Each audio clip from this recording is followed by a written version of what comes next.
So, hello everyone, welcome to the second part of the home assignment 2 of RCC Design Lab, subject code PCC 591. তো কালকে আমরা এই অবধি করেছিলাম, rotate করে দেখিয়ে দিই। কালকে আমরা এই টেবিলটা অবধি করেছিলাম। তো এখানে আমরা প্রতিটা জয়েন্টে প্রতিটা মেম্বারের ডিস্ট্রিবিউশন ফ্যাক্টর বের করে নিয়েছি। তো ডিস্ট্রিবিউশন ফ্যাক্টর কি একবার রিভাইসের জন্য বলে দিই, যে জয়েন্ট ওয়ানে যদি কোনো মোমেন্ট লাগে তাহলে কি রেশিওতে জয়েন্ট ওয়ানে অ্যাটাচ থাকা মেম্বারগুলোর মধ্যে মোমেন্ট ও ফোর্স ডিস্ট্রিবিউট হবে। এখানে মেইনলি মোমেন্ট, তো আমরা মোমেন্ট দ্বারাই কাজ করছি। তাহলে এই রেশিওতে আমাদের ওয়ানে ওয়ান টু আর ওয়ান বি মেম্বারে বেন্ডিং মোমেন্ট বা মোমেন্ট পাস হবে।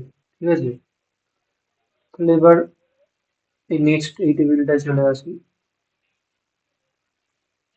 ঠিক আছে, তো এখানে কি করেছি, এই বাঁদিকের যে লেখাগুলো আছে joint member distribution factor fixed end moment, এর মধ্যেই প্রথম তিনটে জয়েন্ট মেম্বার আর ডিস্ট্রিবিউশন ফ্যাক্টর, এই তিনটে আমরা আগের টেবিল থেকেই লিখলাম সেম টু সেম।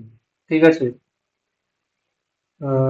তোরা পাশে পিডিএফটা খোলা রাখতে পারিস, ড্রাইভে আপলোড করা আছে। তো এই পিডিএফটা পাশে রেখে তোরা আগের টেবিলটা পিডিএফে করে রাখতে পারিস, আর ভিডিওতে তো এটা দেখাচ্ছি, তো ওর সাথে ম্যাচ করে নিতে পারিস। ঠিক আছে, তো হলো ডিস্ট্রিবিউশন ফ্যাক্টরটা লিখলাম পরপর যেরকম বেরিয়েছে। এবার এখানে একটা জিনিস খেয়াল রাখার মতো, এই ওয়ান আর টু তে যে মেম্বারটা কমন, ওই দুটোকে আমরা পাশাপাশি লেখার চেষ্টা করব। আবার দেখ, দুই তিন, তিন দুইকে পাশাপাশি রেখেছি, তিন চার, চার তিনকে পাশাপাশি রেখেছি। কেন রেখেছি, এই মানে যে তীর চিহ্নগুলোর জন্য, এই তীর চিহ্নগুলো কেন দিচ্ছি সেটা একটু পরে ক্লিয়ার হবে। তো আপাতত জয়েন্ট লিখলাম, মেম্বার লিখলাম, ডিস্ট্রিবিউশন ফ্যাক্টর লিখলাম। এই ছকটা একটু ভালো করে করিস। ঠিক আছে, দাগ টানা থেকে শুরু করে একদম দেখ, এখানে যে ডট ডট দেওয়া আছে, স্যার আমাদের একদম মেপে মেপেই করতে বলেছেন যাতে প্রতিটা ঘর সেম সাইজের হয়। ঠিক আছে, এখনো মনে আছে এই ডিস্টেন্স গুলো 1.5 করেছিল আর এইগুলো 1 করেছিল, আর এইটা ভুলে গেছি।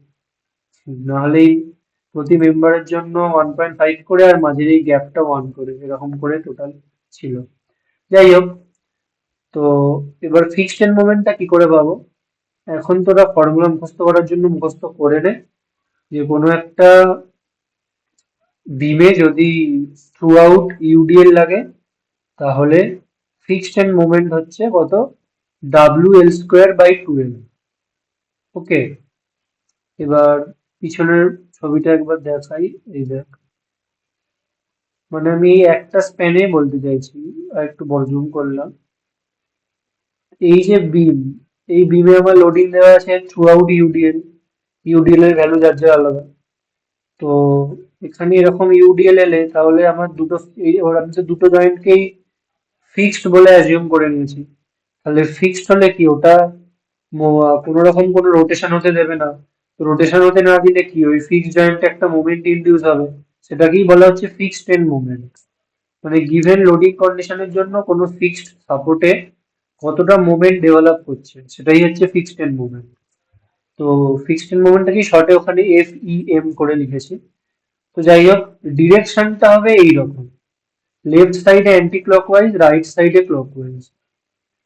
এটা কেন হচ্ছে তোরা একটু যদি নিজে থেকেই ভাবিস, যে ইউডিএল এর জন্য বিমটা স্যাগিং হবে, মানে মাঝখানটা নিচের দিকে আসবে, আর যদি ফিক্সড এন্ড দুদিকের মানে ওয়ান আর টু সাপোর্টের দিকটা তোর সেম জায়গাতেই রয়ে যাবে, মানে একটা রকম শেপ আসবে উল্টো, মানে একটা চ্যাপ্টা ইউ এর মতো এরকম একটা শেপ আসবে।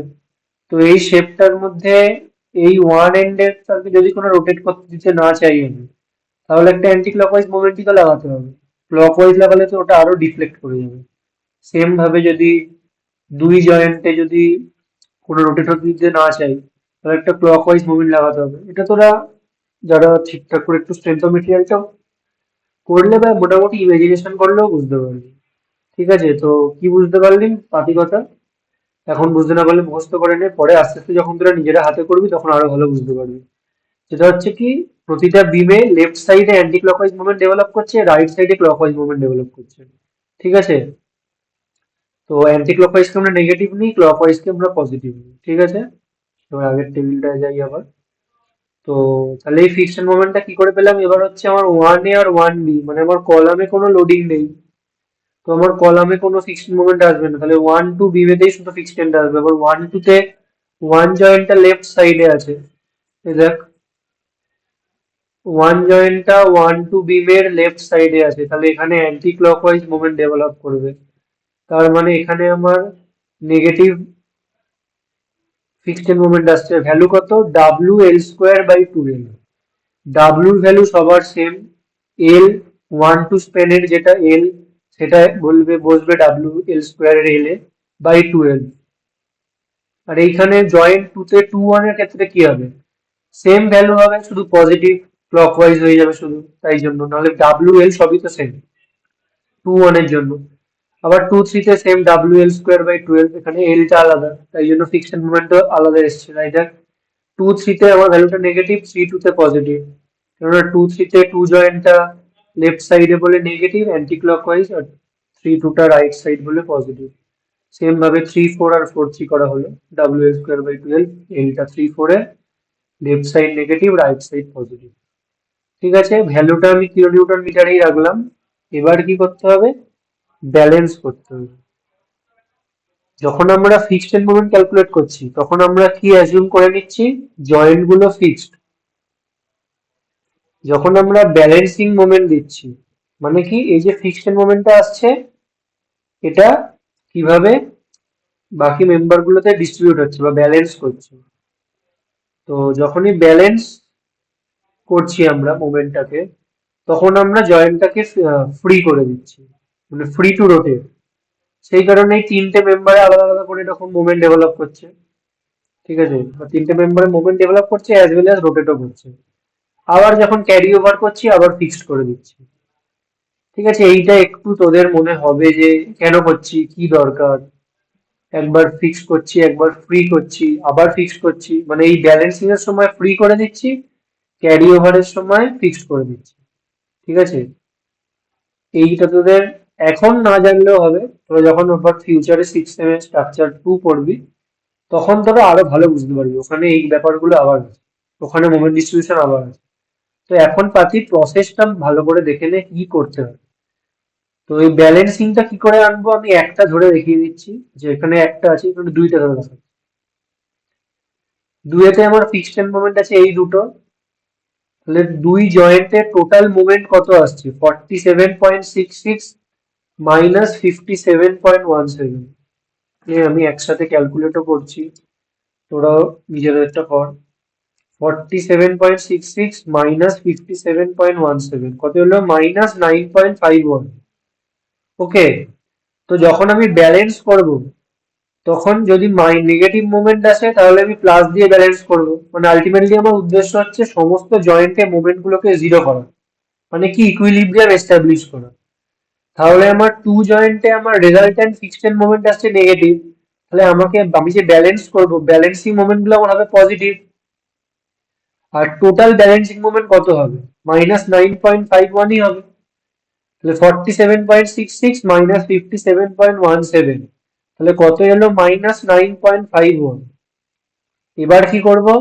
ওই নাইন পয়েন্ট, এবার -9.51 এর সাথে এইটাকে গুণ করব, ইন্টু 0.129, কত এলো? 1.226, রাউন্ড অফ করে 1.23 এখানে লিখলাম।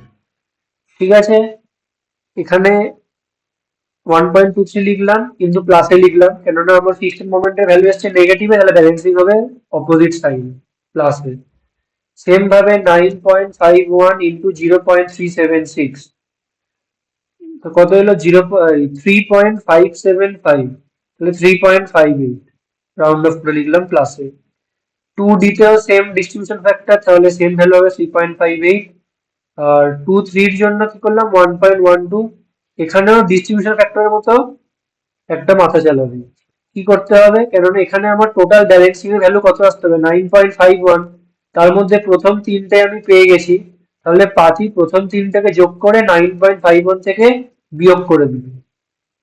ঠিক আছে, তাহলে এই 1.12 পেয়ে যাবি। তাতে কি হবে আমার, তাহলে একদম আমার পয়েন্টের ভ্যালু গুলো আর চেঞ্জ হবে না।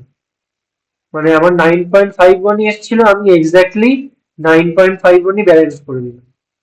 ঠিক আছে, এরকম ভাবে একটু মাথা খাটিয়ে স্মার্টলি করবি।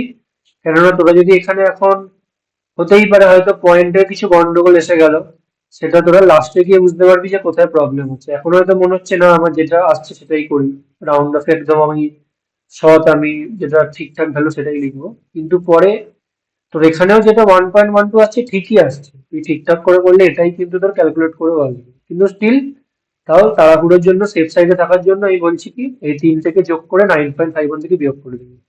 তাহলে এইটা গেল দুটো মোমেন্ট এলে কি করব, এই ওয়ানটা ডিসকাস করি যে একটা মোমেন্ট এলে কি করব।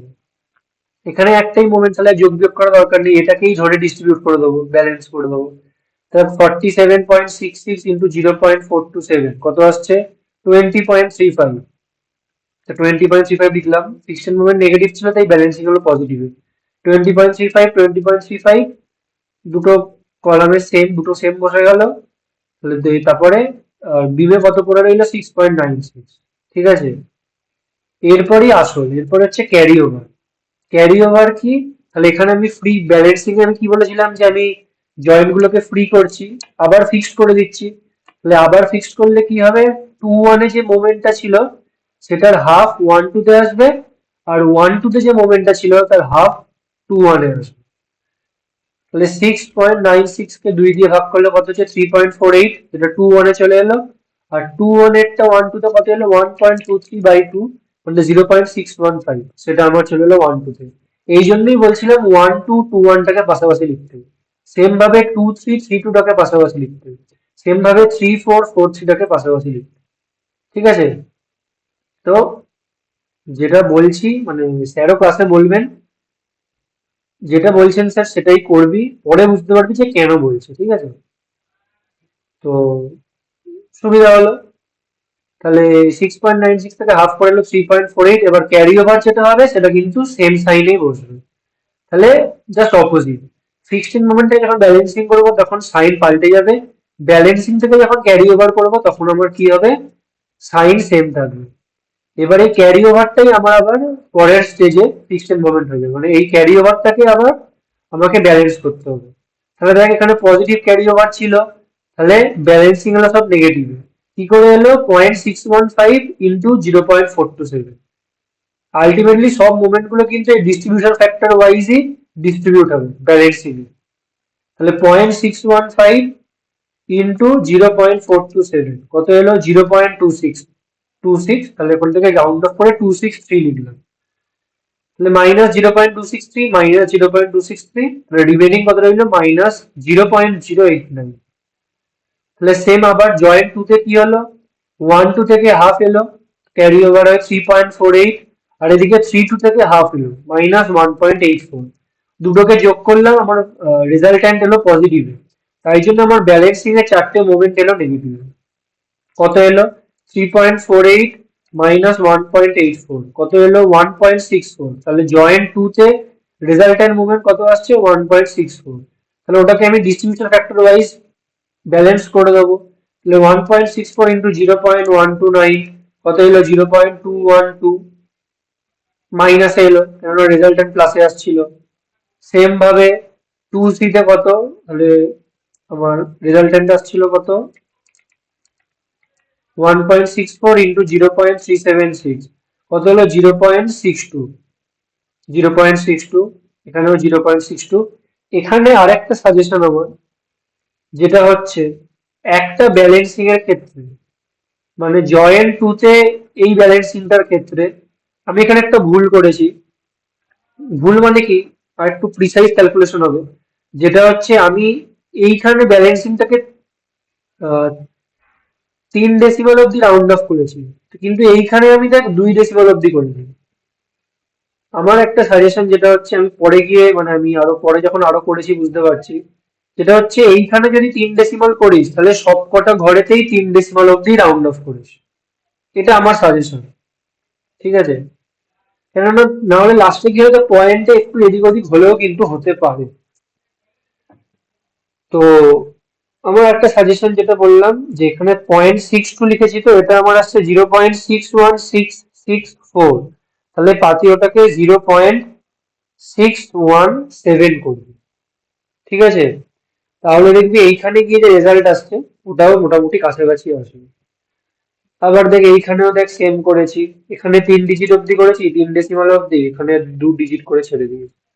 এটা করিস না আমি বলবো। একটা ঘরে যদি মানে একটা ব্যালেন্সিং এর লাইনে যদি সব একটাতে যদি 3 ডেসিমাল অব্দি করিস তাহলে সবগুলোতেই 3 ডেসিমাল অব্দি করবে। এবার কথা হচ্ছে যে এভাবে কতগুলো স্টেপ করবো, ব্যালেন্সিং করতে করতে মোটামুটি যেখানে গিয়ে 10⁻³ বা 10⁻⁴ চলে আসবে ব্যালেন্সিং গুলো, সেখানে গিয়ে করে দিবি। আর একটা জিনিস মাথায় রাখার মতো কি, শেষ কিন্তু হবে ব্যালেন্সিং এ গিয়ে, ক্যারি ওভারে কখনো শেষ হবে না। ক্যারি ওভারে কখন শেষ হবে, একটা কন্ডিশন বলে রাখছি, ক্যারি ওভারে শেষ হবে কখন, যখন আমার ব্যালেন্সিং মোমেন্ট গুলো অনেক বেশি, হয়তো 10, 20, 25, 30 এরকম করে বাড়ছে, তখন আমার ক্যারি ওভারে গিয়ে শেষ হবে। কিন্তু যদি আমরা এরকম দেখ না, 10⁻⁴, 10⁻⁵, তো এইগুলোকে আবার আরো হাফ করলে, মানে হাফ করেই তো ক্যারি ওভারটা আসছে, তো হাফ করে যোগ করাও যায় না করাও যায়, তাই জন্য আলটিমেটলি লাস্টে ব্যালেন্সিং গিয়ে শেষ করছে। কিন্তু যখন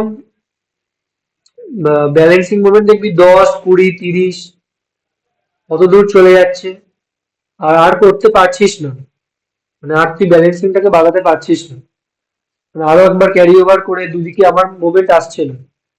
কেন আসছে না, কিভাবে আসছে না, সেটা তোরা পরে বুঝবি, জাস্ট আমি বলে রাখলাম যে ক্যারি ওভারে কখন শেষ করবি, যখন দেখবি এই ব্যালেন্সিং মোমেন্টের ভ্যালু গুলো অনেক বেশি আসছে। এখানে আবার 10⁻⁴ এসে গেছে, 10⁻⁵ এসে গেছে, তো এগুলোকে আর হাফ করলে আমরা আরো ছোট যোগ করা যায় না করা যায়, ঠিক আছে?